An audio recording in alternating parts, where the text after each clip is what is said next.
about what NC Broadband Matters does and how we advocate for broadband across the state, and then I'll get into some of the data post-COVID-19. I also am an adjunct professor, so some of my comments are going to involve education, and I'll inject a few viewpoints of my own from teaching online. I teach at a couple of different universities. The NC Broadband Matters has a website called NC Hearts Gigabit, and the website URL is at the bottom left, as well as our Twitter handle, NC Hearts GB. So get into it. I'll start off with just telling you what NC Broadband Matters is. It is a 501c3 nonprofit. The mission statement is what you see on the screen. We are volunteer-led, so none of us are paid to be on this board. Our purpose is to champion a universal availability of affordable, reliable, high-capacity internet, really across the whole state. And if you're from another state, you may or may not have an organization like ours that's promoting broadband, but this is what we have created in North Carolina. We've been operating for 3 years now, and we have a board of 7 people, and then I'll tell you a little bit more about our events as we go. What we do is our big event is an interactive exchange. So think of it like this conference, only it's completely about broadband. The last 2 years, in 2018 and 2019, we were doing the in-person sessions. This is a screenshot on the left of our 2018 event, and then a picture from the NC Rule Center where we held the event. It's possible some of you on the conference today attended, so if you did, thank you. But we bring together industry leaders, political leaders, community leaders across the state to talk about broadband issues, anything from attracting ISPs to how do you finance it, to getting data, and then applications. So this is sort of one of the big things that our organization does. And just like this conference, it's moved online for 2020. So what you see on the screen are the last 4 webinar sessions that we've held. There actually is one coming up on June 1st. And if you're interested in attending, it's a free webinar. You can, hopefully if we distribute this PowerPoint presentation, you can click on my register link. But you're welcome to participate. You can also go to ncheartsgigabit.com and go to our events page, and you can sign up for this. But we've gotten between 60 and 100 people per session so far, and we're talking about anything from how do you build broadband, how do you attract providers, what are the latest legislative updates, and what's some of the data that we're seeing in the market. So we've gone online for this year. Another purpose of this group is to tell the stories, get the word out of how broadband impacts our communities and our lives. And these are just a couple of pictures from our last 2 blog posts. On the left, I'm going to talk a little bit more about the upstream dilemma today and how the upstream is so important with everybody working from home. We also had a recent article about telemedicine, and I'll be talking more about telemedicine today as well. But we have a lot of content on our website, whether it's a written blog or a podcast or some of our video stories as well. So hopefully you can find ncheartsgigabit.com to be a pretty good resource for you for anything broadband related.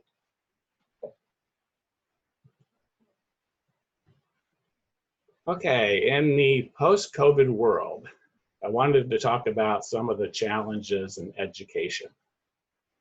So the homework gap is probably going to be nothing new to any of you. We're all aware that pre-COVID, there was already this lack of internet at a lot of homes.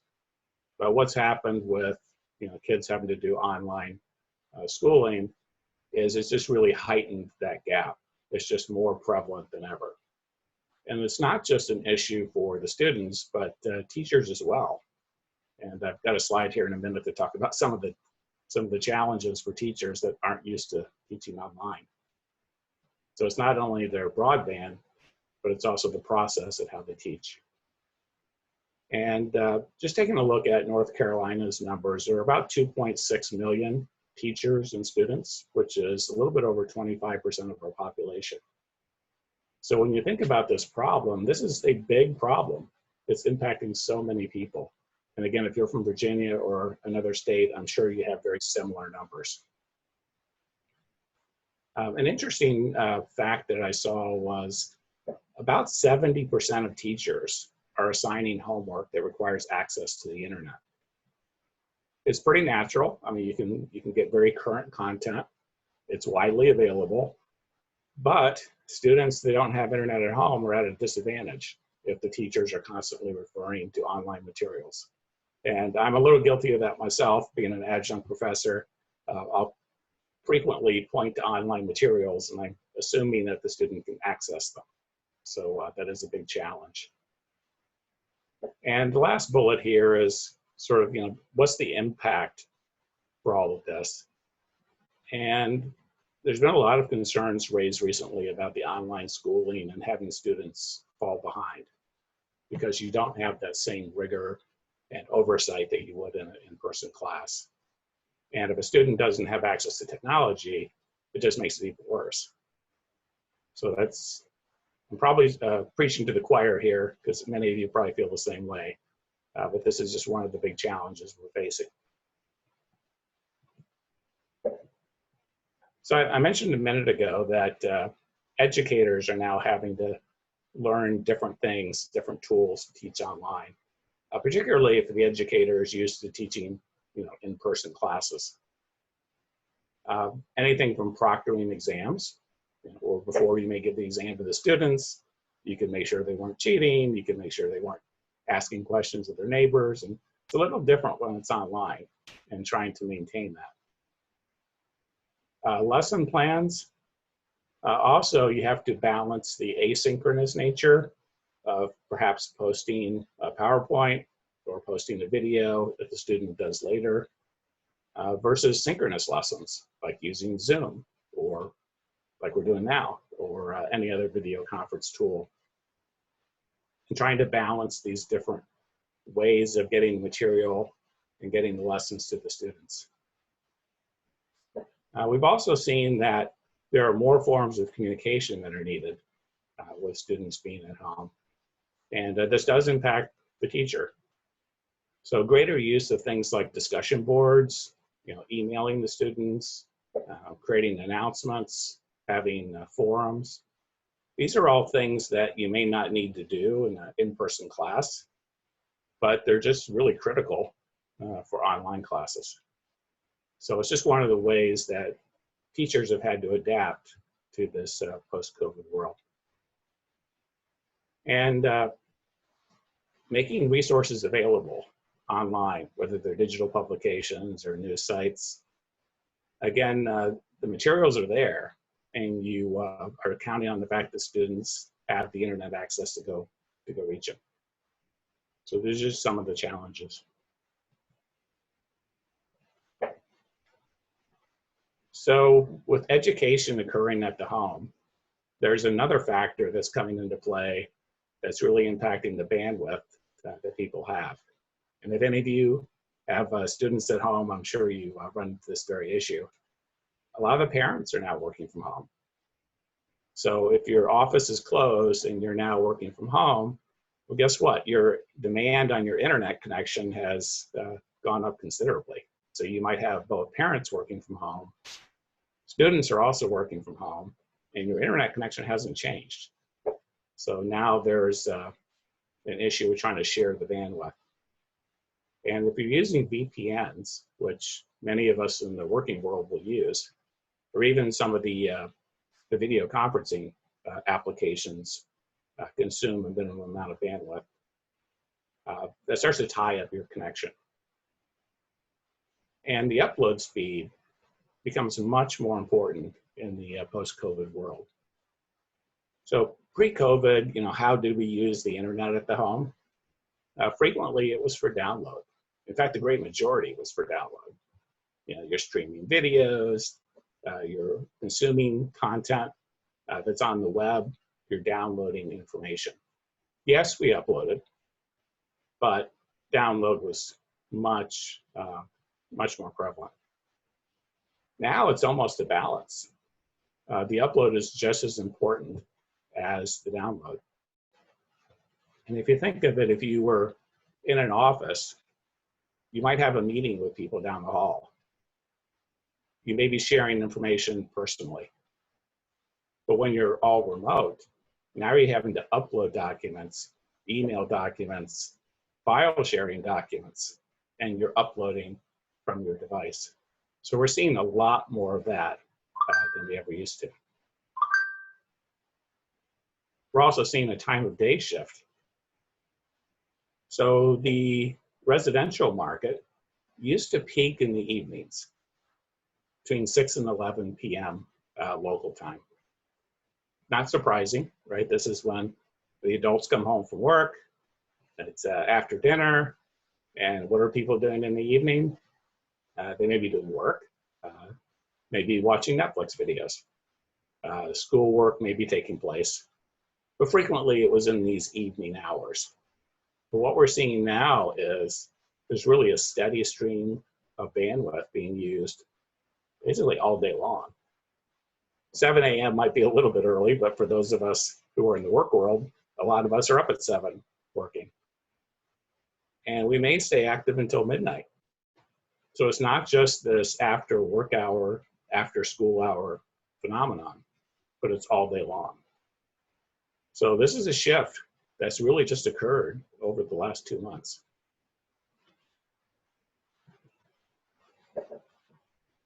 In addition to the time shift, look at what happened with internet usage. Up 50%. And part of the reasons are what's listed in the text on the left. Many people who normally would have met face-to-face, well, think of us on this conference right now. We would have been all in a room, right? Now we're all on Zoom. So all this internet traffic that's taking place right now wouldn't have taken place before.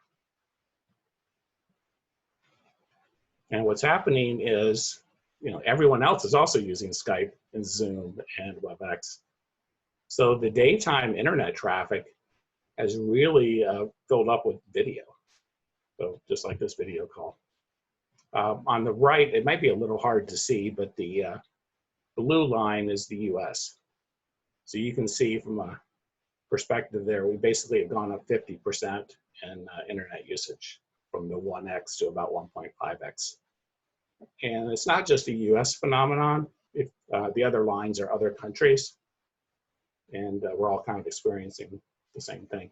Not quite sure why India is lower than the rest, but the trend is basically the same for everyone.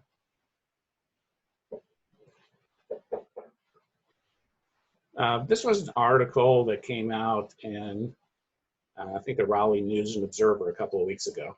So those North Carolinians on the call here may have remembered seeing this one.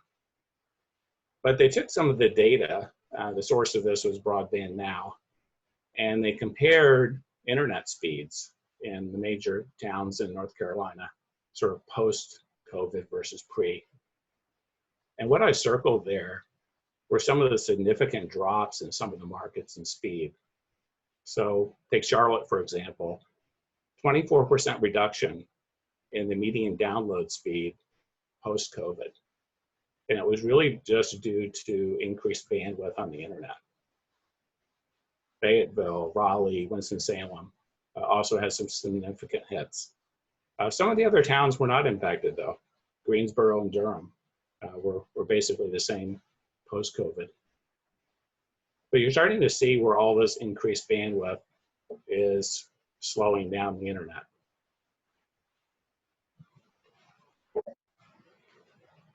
Upstream bandwidth. So I touched upon this earlier, but let's dive into this a little bit more. I recently came across some data from CCG Consulting.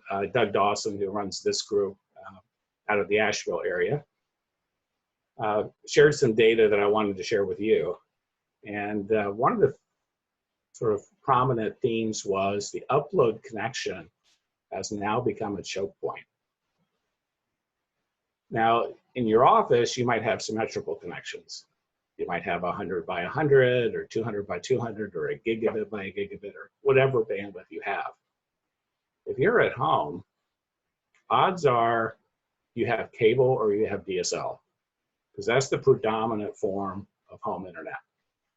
You might have something else, but those are the predominant forms. If you consider your upload speed, what happens with DSL and cable? Well, it's sort of asymmetrical. You don't get as much bandwidth.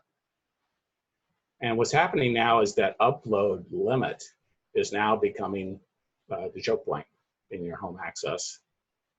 So a VPN connection when you're working from home is going to require a dedicated amount of bandwidth even when you're not uploading anything. It just keeps that connection in place. So if you have, say, a 25 meg by 3 meg service, which is FCC broadband, your 3 meg upload is going to be the limit. And if you have 2 working adults at home on VPNs and their kids are trying to do stuff on school, you can imagine how quickly that 3 megabit upload is going to get consumed.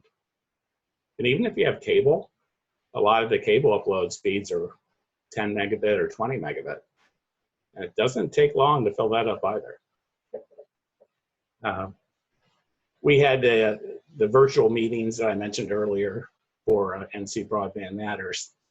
We were measuring the upload stream that the software was consuming, and it was taking between 1 and 3 megabit just to maintain that connection, the virtual meeting. So all of us now on this are probably consuming 1 to 3 meg of our upload, which doesn't sound like that's that terrible. But if you have several people in the household at the same time and your internet connection isn't fast, this can be horrible. I heard a story of a woman in Stanley County, North Carolina, who had DSL service at home. And she was trying to get on a virtual meeting just like this one. DSL, how fast was her upload? Half a megabit? 768 kilobits? It was something in that range. She could not participate in the webinar because she didn't have enough upload. Amazing.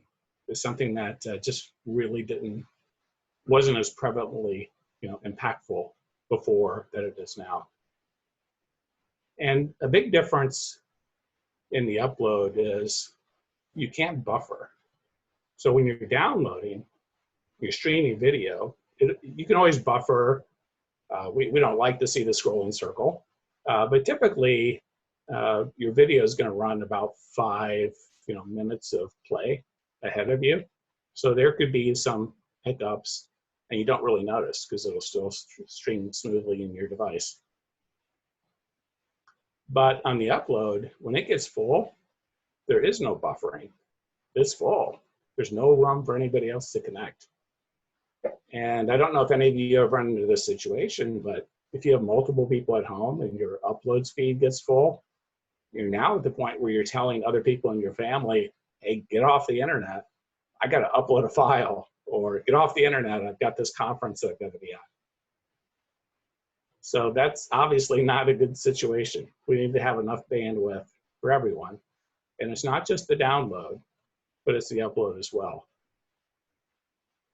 And I mentioned that cable and DSL are asymmetric. You have to think of it too, that it's not just your home. The way that the cable and DSL plants are built is there's a certain amount of capacity for the neighborhood. There's a certain amount of capacity at the head end at the DSLAM. And it would be possible for the entire neighborhood to be throttled because of that upload. So upload has always been of concern, but I think it's being more obvious now, the downfall, I guess, of limited upstream. So I've kind of painting some dire news here. So let me give a little bit of positive news. In North Carolina, we've recently rolled out mobile hotspots, 280 buses with Wi-Fi was recently announced, which is great. There's also been an effort to roll out free or low-cost devices. So I know Google has been very active in that in the state. Duke Energy has as well, contributing to that. So trying to have places and devices for people during this time period. Are these permanent solutions? No, but they're something to get out to people. We have a broadband infrastructure office in North Carolina as part of our Department of IT, and they do a great job of presenting information, collecting information, and one of the things is they have an online map for Wi-Fi hotspots and the free or reduced cost service offerings. So this was a really value-added site, and they quickly put it together, under a very short, time frame. So if you're in North Carolina and you're looking for free Wi-Fi spots, go to the NC Broadband website, the link that you see there. The FCC has said that schools can now extend Wi-Fi to the parking lots until September. So whether or not it'll continue after September is another question. Of course, I would question, why don't we do it all the time? Why do we not allow schools to extend Wi-Fi to the parking lot? But at least they have allowed this in the short term. Some of the ISPs are also rolling out free Wi-Fi zones. So a little plug for my own company.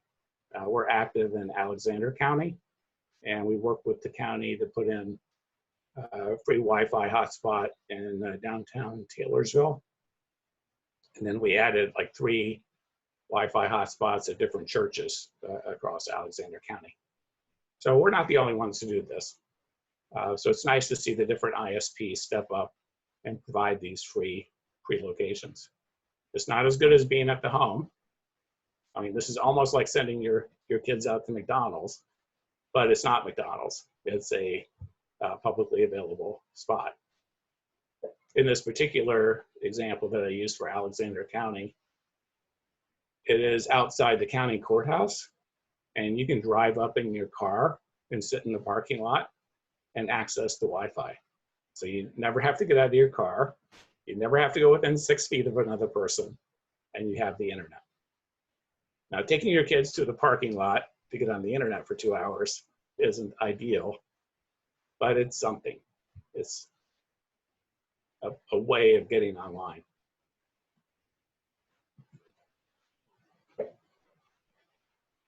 Okay, I'm going to talk a little bit about telehealth. This is another area where I'm probably preaching to the choir. Most of us, I would think, would be proponents of telehealth. Why can't we access our medical professionals online? But what we found with COVID is it's no longer an option. It's no longer, hey, will my doctor accept a virtual visit? You have to do a virtual visit. You can't go in. Well, it's starting to open up now. But for the past 2 months, you couldn't go in. So some of the problems before were the health centers weren't really set up for telehealth. But some of the good news, and this is some data I got from Broadband Catalyst, there's 42 community health centers across North Carolina, and previously only 10 of them would allow the virtual telehealth, and now 34 do. Terrific improvement. There are also clinics in the Mountain AHCC, and 103 of the 113 clinics now accept telehealth. The only challenge is less than 75% of them know how to bill for the services. So that's a challenge. One of the key things for making this work long-term is insurance parity. The reason why a lot of telehealth wasn't happening was the insurance reimbursement wasn't the same. Either they wouldn't do it at all or it wasn't going to be the same financial reimbursement as an in-person visit. So NC Medicaid did expand the parity, at least until the state of emergency is lifted. Personally, I hope this stays in place forever. I think we should all be doing telehealth as much as possible. Even the FCC is allowing telehealth parity for the Veterans Administration and for Medicare. The key question is going to be, is this insurance parity here to stay? I certainly hope it is. I mean, I would much rather have a virtual doctor's office, do it in 15 minutes over a video call like this, than have to spend hours out of my day to get there, sitting in a waiting room, potentially get something from somebody else that's sitting in the waiting room, and then having to return back to work.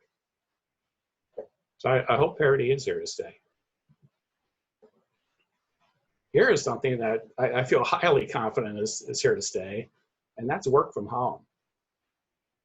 Some of us had the opportunity to work from home for quite a while, but a lot of employers resisted it.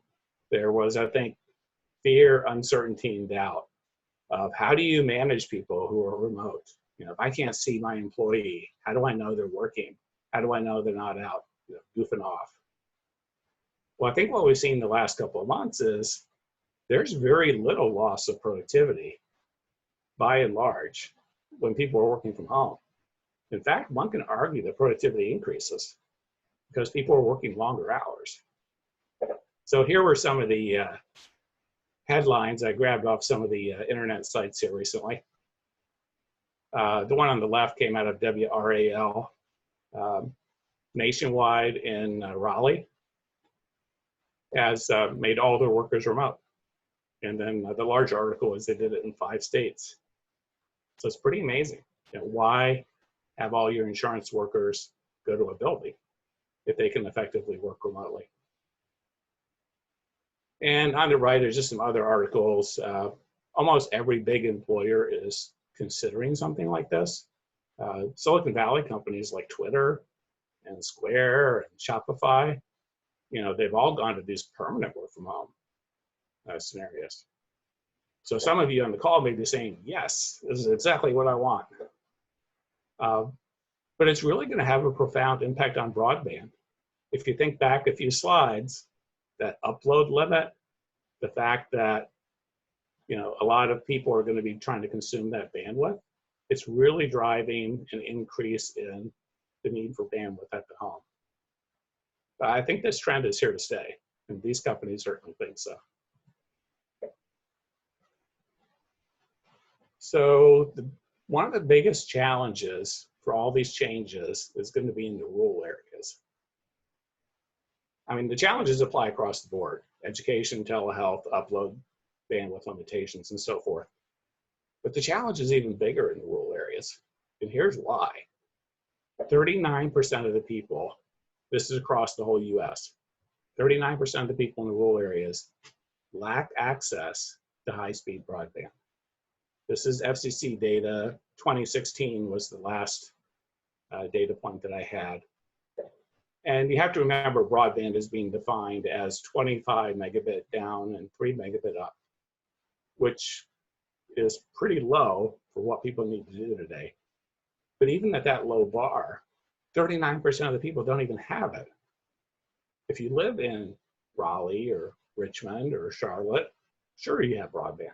You might have Google Fiber, you might have Ting, you might have AT&T Fiber, you might have Spectrum, and you're getting 400 meg.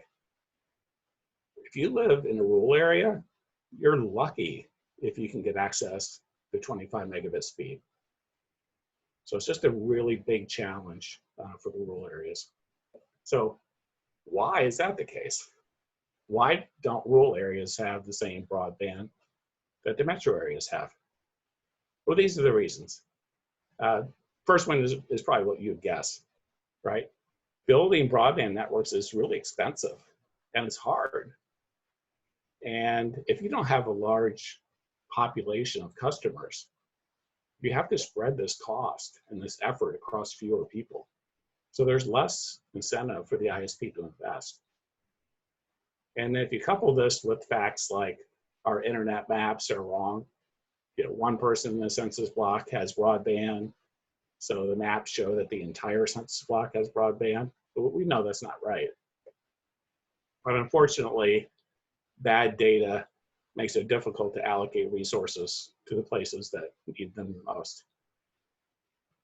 Some states have laws that hinder efforts for community broadband. So if a town or a county wants to offer broadband themselves, state laws, particularly North Carolina, don't really allow for that. There are some communities that are grandfathered. Wilson, North Carolina is one of the ones that's prominently mentioned. There's another one in Salisbury that I'm familiar with. It's now run by Hotwire. And those are community broadband efforts, but those were grandfathered from the past. And if you wanted to do it now, you really just wouldn't be able to do it. So for the rural markets, what they are really looking at now are DSL, satellite like HughesNet, dial-up still in some places, or hotspots, cellular hotspots. There are a few wireless ISPs, including my company, that are going into areas and turning up fixed wireless, which does provide broadband and gets around some of these problems. But the problem is so widespread and so large that it's hard for the WISP, the wireless ISPs, really to get to everybody. So most rural residents are really frustrated with the service that they're getting. It's just slow, expensive, and spotty. So telehealth in rural areas, all those things we talked about a few minutes ago about how great telehealth was and the insurance parity. Well, how are you going to do that if you have really slow internet? How do you do telehealth? And if you're in the rural area and you have HughesNet or you have DSL, you can't handle a video consultation with a physician.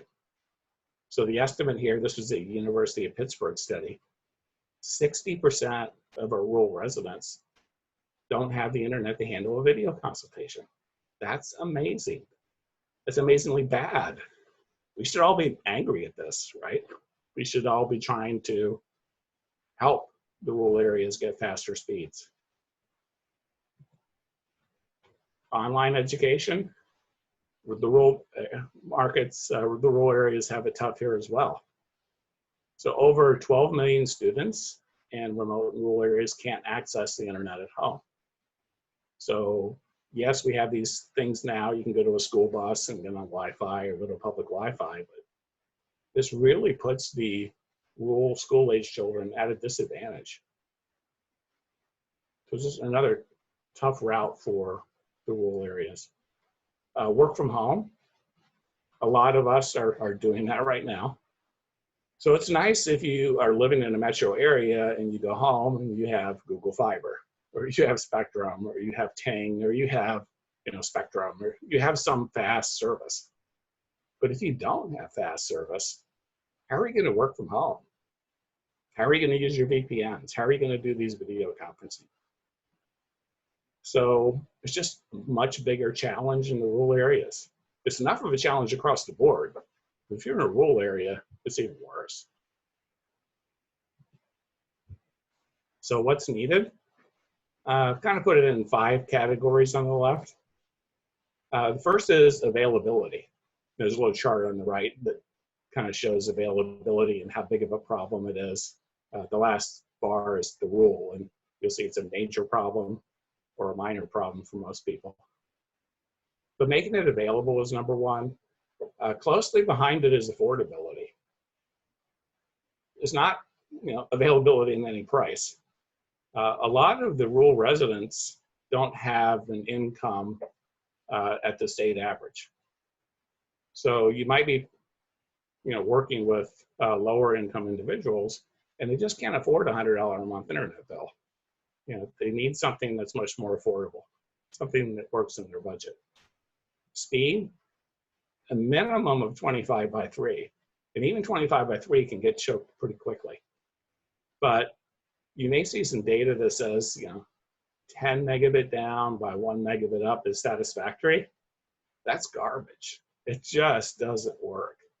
And I hope from a policy perspective that all of us would agree that we should immediately throw out anything that says something less than 25 by 3 is acceptable. And I think what you'll see over time is this number will go up. Why isn't it 50 megabit? Why isn't it 100 megabit for everybody? We got to increase the goal. And I have to give Google Fiber some credit when they first, launched across the country 5 or 6 years ago. They set a higher bar. Nobody was talking about gigabit internet to the home until Google Fiber started talking about it. And once they did, AT&T started doing it, which was great.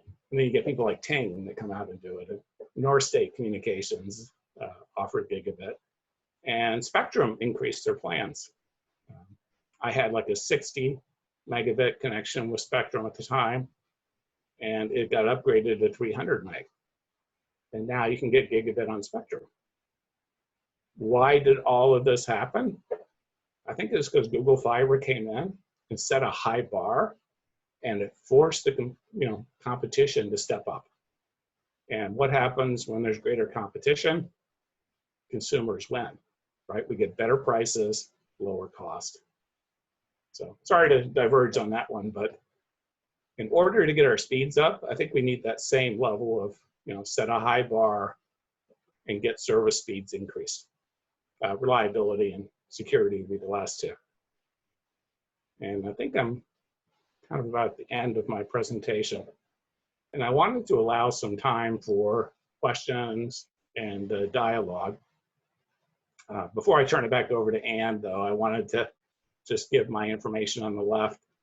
If anything I said intrigued you and you want to open up a dialogue, you can reach me on email, either at my open broadband or my NC Hearts Gigabit accounts. I'm also very active on Twitter, so you can hit me on Fitzpatrick1. Okay, so it looks like we have a question, and Ann, I may need your help in accessing the questions. Looks like Dave Forrest raised his hand. Okay, Dave, I think I unmuted you if you want to make sure your mic is unmuted.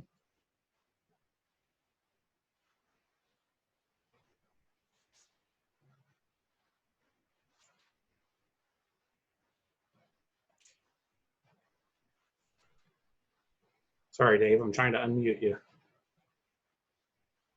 Can you hear me now? Now I can, yes. Like the Verizon guy. Hi again, Dave Forrest with New Hanover County IT, and my parents live in rural Pitt County, and so they're some of the ones who they are overpaying for a 10 meg quote unquote broadband service through DSL. And I'm not sure if this is still the case, but at one point when my dad was looking into this, he found that broadband service was being addressed as a commodity, if you will, and not necessarily a utility, which is why it was overseen at the federal level by the FTC and not by the FCC. I don't know if that's 100% accurate. I don't know if it is, if that's still current. But his argument was if it was seen as a utility, then counties and states would have a responsibility to provide the same level of access that they do for telephone and electric service. I don't know if that's accurate, but I was wondering if you might comment on that and what we can do to try to encourage counties and states to improve broadband speeds for all citizens, regardless of location. Well, that's a terrific question, Dave. And you're right. We currently have a law in place in North Carolina, House Bill 129, if memory serves, And it prohibits counties and towns essentially from being that utility and offering it directly. So I think in order to get to that point, the law has got to be changed. It's got to allow for that. We did see that recently happen in Colorado, where they had a similar law. And what happened is they had voter referendums to allow cities like Fort Collins and I forget the other towns in Colorado, but they essentially opted out of that state law and legally have the ability to run their own municipal networks and to create that utility that you're talking about. So I think it has to be a political change, a legal change to allow that to happen. Now that's not easy to do, and it's not something that's going to happen right away. So thanks a lot, Alan. You gave me some advice I can't really do a whole lot on. What you can do, though, is there are some grant programs, whether they're at the federal level or the state level. North Carolina has the GREAT grant process, and if you are in a Tier 1 county, Tier 1 designated county by the Department of Commerce, you're eligible for broadband grants. So what I would recommend doing in the short term, while you may be expressing your political opinions, is look what grant opportunities are out there, find an ISP that is willing to work with you, and see if you can't either get some grant funding or find a way out of the county budget to help sponsor pilot programs. Having run an ISP myself, I can tell you that what's really attractive to us are communities that have assets that they're willing to lease or donate for the cause. And it may not be a broadband asset. We don't necessarily need fiber from the county or from the town. But if we have access to a water tower or a tall building or a communication tower at the fire department, and we can mount antennas on it to distribute wireless signal, that's meaningful. And that helps us lower that barrier to rolling out broadband service. Something else you can do is work with the state broadband office for doing a survey of your community. You know, aggregate the demand, show where the demand is across the county or across the town, and then present that to the ISPs and say, we have 768 customers for you. They're all fed up with what they have today. They don't like this 10x1 service. They will buy your 25 meg or 50 meg service if you just build it. So those are some shorter term tactical things you can do. Collect the survey data, consider different assets you can provide, work with some of the local ISPs, pursue the grants, and then in parallel, you can discuss some of the potential law changes.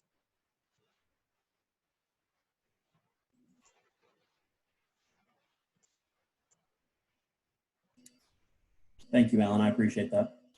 You're welcome. Probably a longer answer than you wanted. So. But if you want to carry on the conversation, hit me up offline. Be happy to give you some more thoughts. Will do. Thanks. Sure. So that was a great question. Who else on the conference would like to share a thought or raise a question, either for me or for the group in general?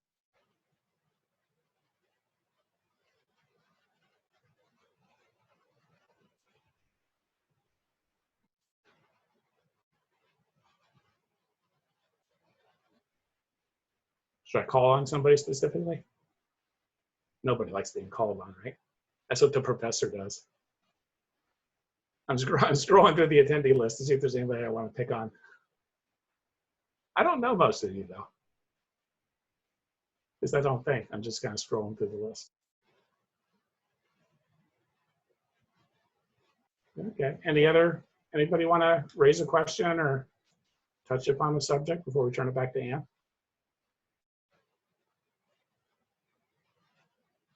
Nope. Okay. Well, if you want to, again, if you want to follow with me afterwards, my information is on the left. And with that, I'll turn it back to Ann to wrap up the session and tell you what happens next.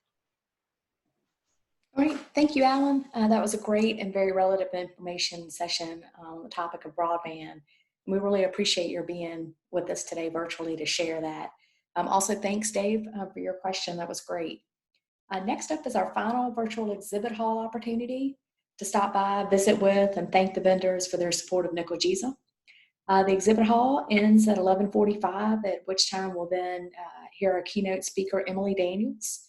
So with that, let's all head over to the exhibit hall, and I hope you all have a great rest of your conference.